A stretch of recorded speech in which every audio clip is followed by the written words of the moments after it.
Hi, I'm Daniel Eade and welcome to Hoop Scoop on Gaze TV.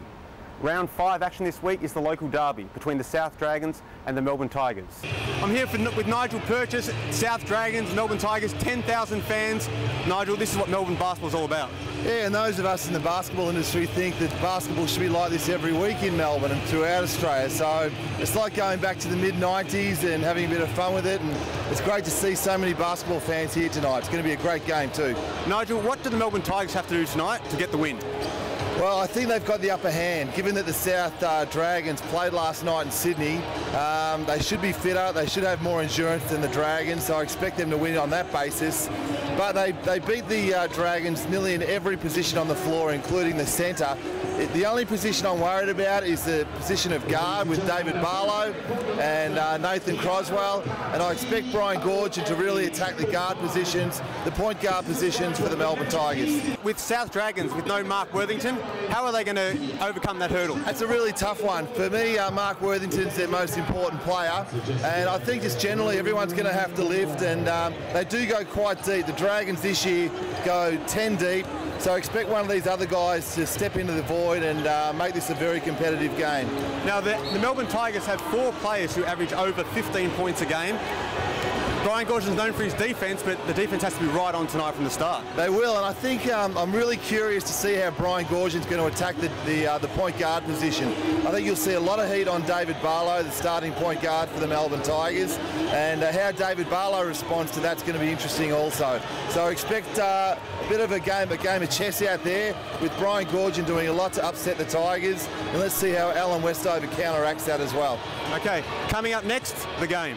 In front of the biggest NBL crowd in 7 years, the South Dragons and Melbourne Tigers packed out Hisense Arena with 9,308 fans in attendance. David Barlow opened the scoring with a pull-up jumper in the lane, and shortly afterwards Chris Anstey buried one from deep as Melbourne grabbed the early lead. But from then onwards, the night belonged to the Dragons as Tremel Darden and Joe Ingles went about pushing the home team ahead 31-19 at quarter time. Darden collecting 8 points.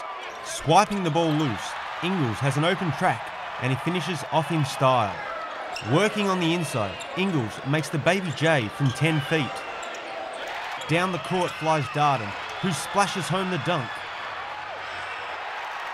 With the defence retreating, Darden pulls up to drop 2 points. Melbourne continue to resemble a team totally out of sync in the second quarter, while at the other end, Cortez Groves drained a long Trey Punte for the Dragons, before Ingles went to work with a pair of baskets to send the home crowd into a frenzy. Moments later, Ingles would again connect from outside the arc to push the lead out to 16.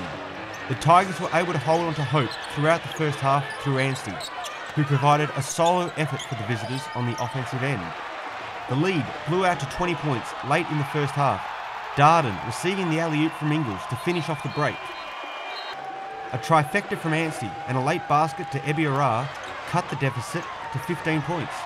South continues to hold Melbourne at bay in the third stanza. Groves finding his passing groove to sneak one through to Horvath. To the rim, Ingles kisses the ball off the glass for 2 more. Nick Horvath on the inside goes up and through a forest of Melbourne defenders. The referee got a little too macho with just over 2 minutes left in the third, when he couldn't stand the heat but remained in the kitchen, issuing the Melbourne bench with a technical foul.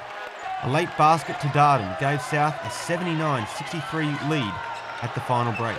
Adam Gibson knocked a triple with just under 9 minutes to play, extending the lead to 21 points, and then Ingles returned to the highlights with a car park jack, followed by Darden sinking another basket as South cruised home in the final period to destroy Melbourne 108-80.